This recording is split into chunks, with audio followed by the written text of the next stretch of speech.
আমার এই টিফিন বক্সটা অলরেডি অর্ধেক ভাঙা ছিল, ট্রেনের ভিড়ের চাপে আরোই ভেঙে গেছে। তাই জন্য নতুন টিফিন বক্স কিনেছি, খুব মজা পেয়েছি।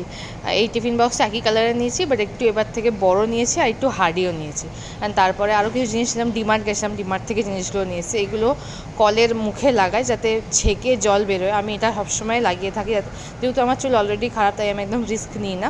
আর এটা শ্বেতা যেহেতু গাড়ি এনেছে, তাই ওর ওয়াইপ করার জন্য নিয়ে এসেছে। আর এটা দেখো, এখানকার সবেদা, এখানে এরা সবাই চিকু বলে, বাট এটা হচ্ছে সবেদা। এখনও খুব একটা পাকিনি, 40 টাকা কিলো নিয়েছে, তো আমি একেবারে সস্তা পেয়েছি বলে নিয়ে নিয়েছি। ও এই দেখো, গার্ডারও কিনেছি। 10 টাকা দিয়ে গার্ডার পাওয়া যায় মেলাতে, বাট সেগুলো অতটা টেকসই না। বাট ডিমার্ট থেকে একেবারে নিয়ে নিয়েছি, 35 রুপিস নিয়েছি। আর এখানে দেখো 100 টাকায় তিনটে তরমুজও নিয়েছি।